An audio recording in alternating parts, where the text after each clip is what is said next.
Pesan mengenai gereja tidak dapat dipisahkan dari kebenaran firman Allah dalam kitab 1 Petrus 2 ayat 9-10.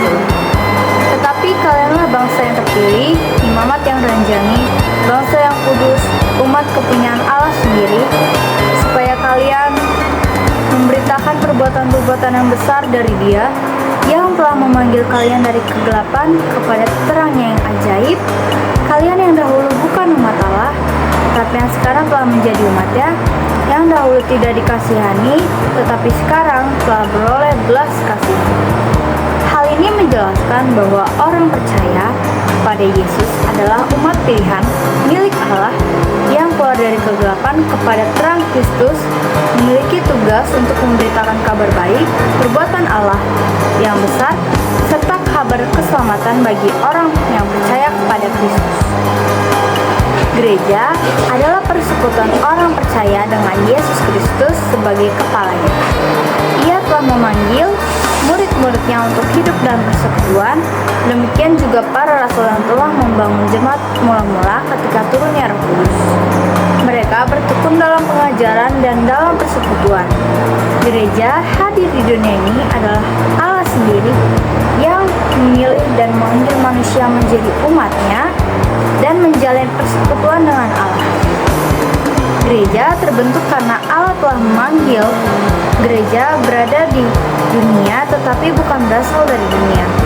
Menurut John Stott, gereja adalah komunitas baru milik Allah dan bahwa Kristus wafat bagi manusia bukan hanya untuk membebaskan manusia dari segala dosa dan kejahatan, melainkan untuk menguduskan mereka bagi dirinya suatu umat kepunyaannya yang tekun berbuat baik. Selanjutnya, dikatakan bahwa gereja memiliki identitas ganda.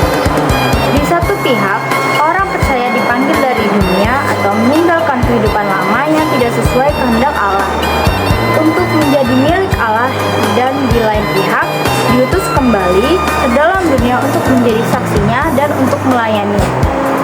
Setiap orang percaya dipanggil dan dikuduskan Allah sebagai umat kepunyaan Allah dan diutus kembali ke dalam dunia untuk tugas pemberitaan kabar baik bagi dunia. Tugas memberitakan kebenaran firman Tuhan merupakan tugas bersama dan tugas pengikut semua Kristus di dunia ini. Selanjutnya, Nicholas Walstorff menyatakan ada 3 dimensi dari panggilan gereja untuk menjadi perantara Allah di dunia demi turunnya damai sejahtera dari Allah.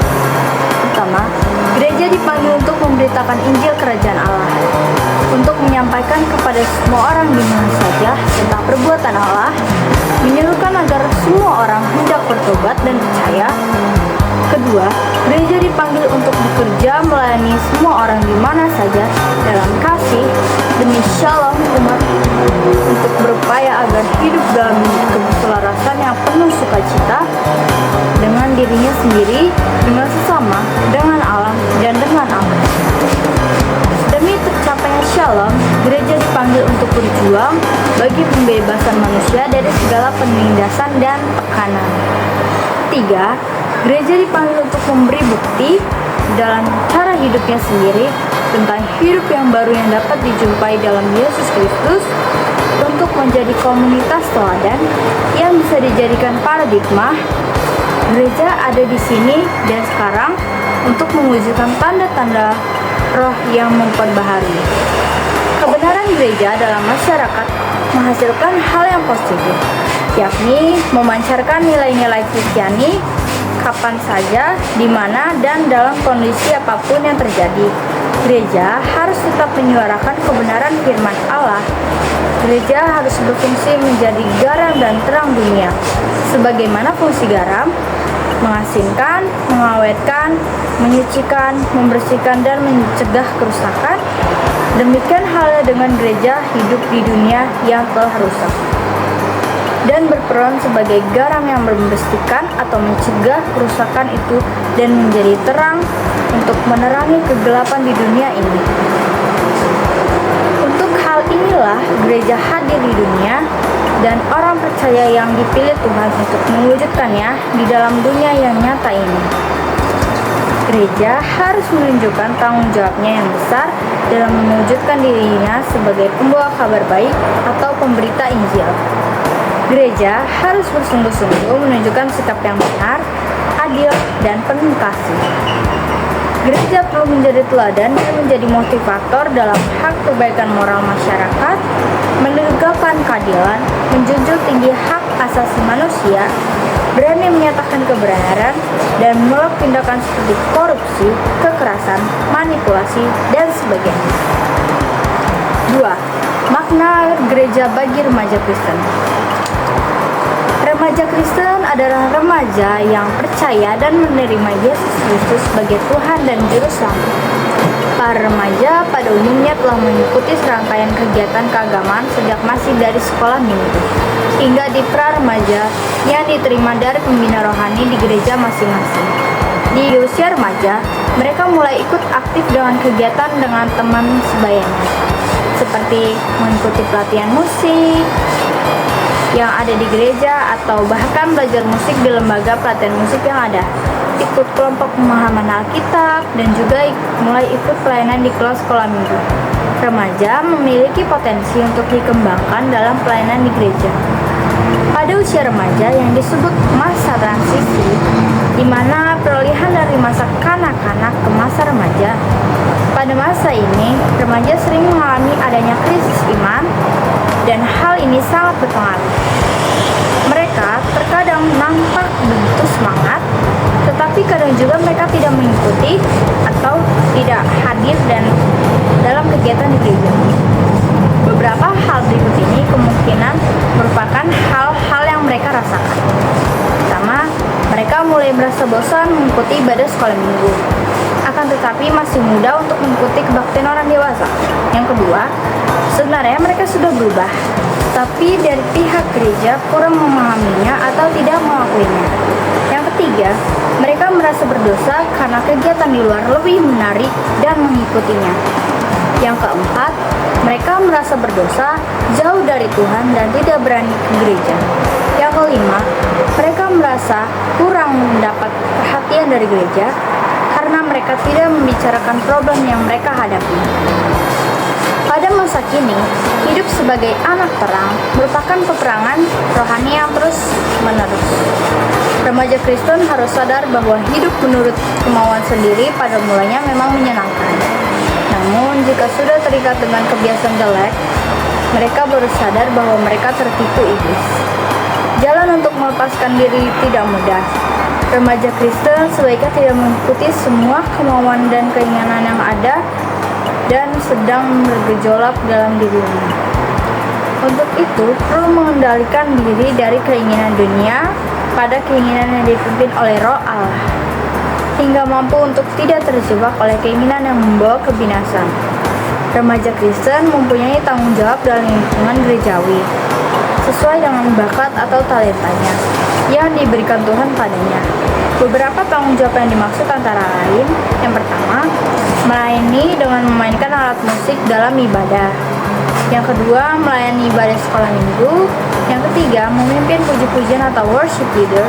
Yang keempat, menjadi penerima tamu di gereja. Yang kelima, menjadi pemain tamborin dalam ibadah. Yang keenam, menjalankan tugas kolektan. Yang ketujuh, mengoperasi LCD bagi gereja yang memakai LCD. Gereja perlu melihat betapa banyak pelayanan atau aktivitas di gereja yang dapat melibatkan remaja atau yang dapat dipercayakan kepada remaja, sehingga mereka merasa diikutsertakan dalam pelayanan gerejawi sedini mungkin, hingga kelak mereka akan merasa nyaman dan terbiasa untuk melayani di gereja. Yang ketiga, tantangan pelayanan gereja terhadap perubahan zaman. Perkembangan ilmu teknologi kini memicu percepatan pengembangan dalam segala aspek kehidupan.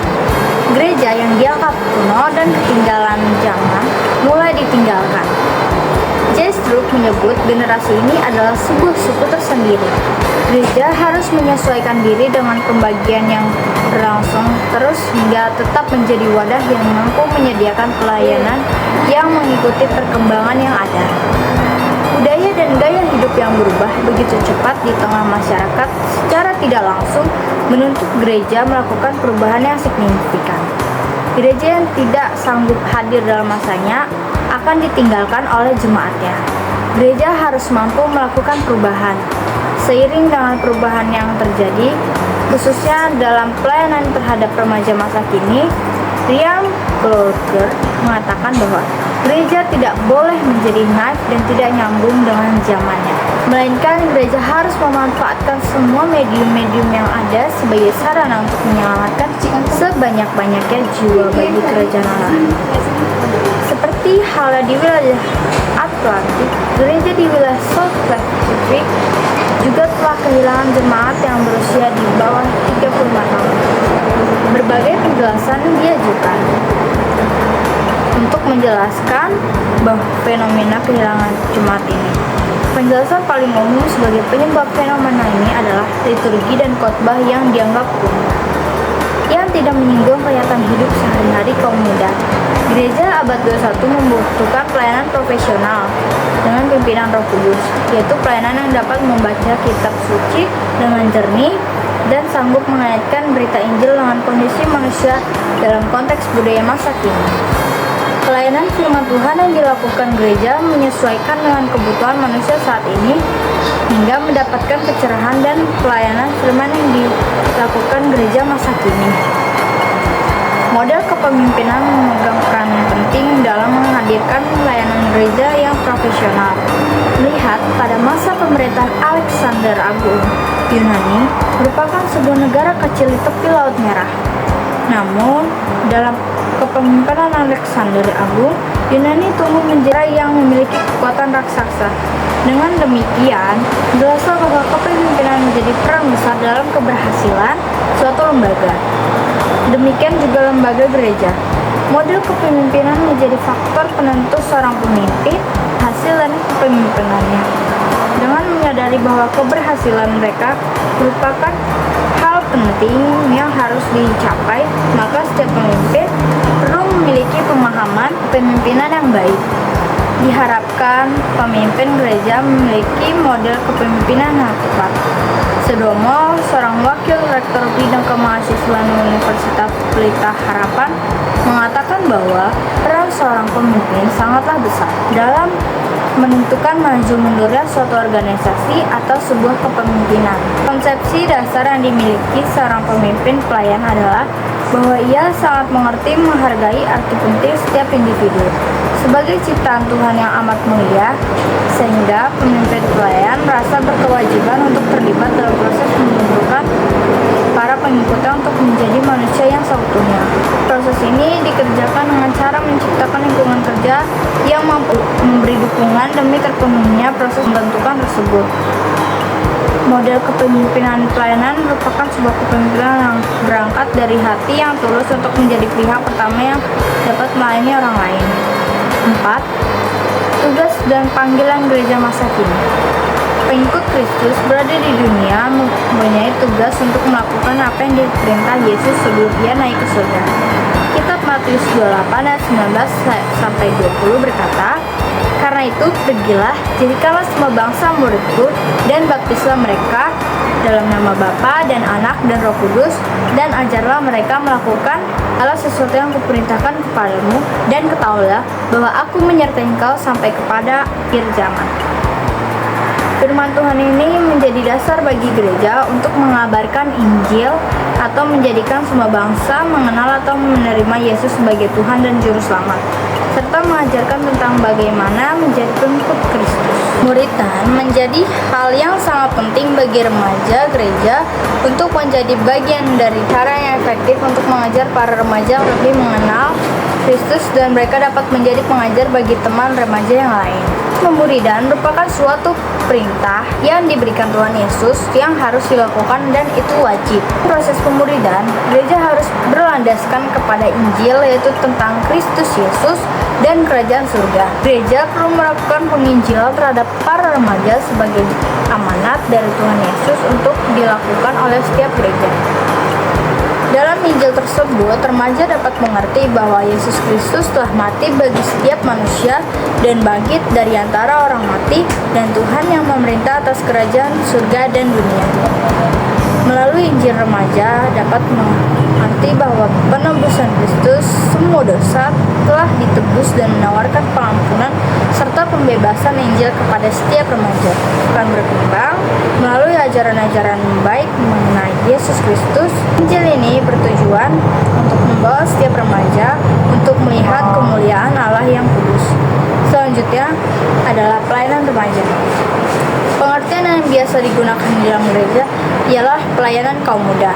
Dalam pertumbuhan kaum remaja harus disertai dengan kebiasaan yang baik sehingga dapat menjadi contoh yang baik. Pelayanan kepada setiap kaum muda atau remaja menjadi hal yang baik dan sangat penting. Kebanyakan gereja tidak memperhatikan apa saja yang menjadi pendekatan pelayanan kaum muda sesuai dengan konteks di masa sekarang.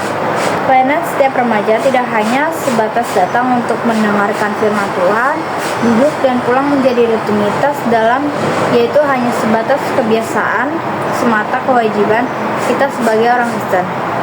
Pelayanan yang sesungguhnya ialah di mana remaja dapat melakukan hal yang baru dalam setiap pertemuan, dan tugas mereka bukan hanya sebagai pendengar, melainkan melalui pemuridan dan pengajaran yang telah diajarkan mengenai firman Tuhan. Mereka dapat belajar menyampaikan kabar baik serta menjadi pelaku firman tersebut. Gereja perlu melakukan pendekatan pelayanan muda yang berasas konseptual. Di zaman sekarang, remaja pada umumnya lebih suka dengan gaya yang modern atau lebih menarik. Mereka suka hal yang baru, terlebih mengenai media sosial yang dikenal di zaman sekarang yang berkembang ini. Gereja perlu menciptakan hal-hal yang membuat remaja tidak merasa bosan dan jenuh. Kita memiliki peluang yang besar untuk menjangkau setiap remaja melalui sarana musik yang memadai dan dapat membawa remaja terlibat dalam pelayanan gereja. Gereja perlu melibatkan setiap remaja dalam pelayanan musik gereja. Namun, dalam pelayanan musik dituntut untuk memiliki kualitas yang baik, bukan hanya pelayanan musik, melainkan pelayanannya juga bukan hidup kekristenan. Keterlibatan remaja dalam pelayanan musik di gereja, mereka perlu dilatih dan diajar sehingga mereka benar-benar siap di pelayanan. Mereka harus diajar untuk taat pada kebenaran firman Tuhan sebelum mereka memulai pelayanan ibadah raya minggu. Alangkah baiknya gereja mulai mengejar dan melatih mereka dari persekutuan-persekutuan kecil. Setelah mereka terbiasa, maka gereja pun mengajak mereka untuk melayani di ibadah raya. Di satu sisi, pendekatan ini dapat menunjang pertumbuhan yang baik di antara kedua sisi. Di satu sisi, remaja dapat tertolong mengenai keselamatan mereka. Remaja dapat mengerti tujuan hidup mereka yang sesungguhnya. Di satu sisi, juga dapat meningkatkan kualitas gereja dan terlihat lebih maju melalui pelayanan gereja yang baik dan tumbuh dengan baik. Selanjutnya adalah di bidang olahraga. Ini seharusnya sudah menjadi program bagi gereja untuk melibatkan setiap remaja dalam kegiatan-kegiatan yang berhubungan dengan olahraga. Remaja kebanyakan meminati hobi dalam bidang olahraga seperti voli, sepak bola, basket, futsal, badminton, dan sebagainya. Bentuk olahraga ini yang menarik perhatian para remaja untuk mereka dapat mengembangkan potensi diri dalam diri mereka melalui setiap kegiatan-kegiatan gereja. Berikut adalah komunitas yang merupakan kumpulan dari para anggota yang memiliki rasa saling memiliki, terikat di antara satu sama lainnya, dan percaya bahwa kebutuhan para anggota akan terpenuhi selama para anggota berkomitmen untuk terus bersama-sama. Misalnya, setiap remaja pastinya memiliki komunitas-komunitas atau persekutuan-persekutuan kecil di dalam maupun di luar gerejanya. Misalnya komunitas motor, traveling, camping, nonton bareng, game online, nyanyi, dan sebagainya. Remaja membutuhkan komunitas di mana mereka merasa nyaman dan senang di setiap kegiatan yang diadakan di dalam komunitas tersebut. Pelayanan gereja bagi remaja harus memperhatikan kebutuhan komunitas mereka. Dalam mereka dibimbing, diajar, dan dilayani tidak menjauhkan atau bahkan mencabut mereka di dalam komunitasnya. Melalui komunitas berekspresi dan bertumbuh lebih baik, dibangun dalam iman dan bertumbuh serta dalam komunikasi tersebut di luar gereja. Melalui perhatian yang diberikan akan membuat gereja dapat mengerti apa yang menjadi kebutuhan setiap remaja dan tidak akan kehilangan remaja atau pemudanya, melainkan menjadi satu tim dalam pelayanan gerejawi. Atau remaja, model kepemimpinan memegang peranan penting dalam menghadirkan layanan gereja.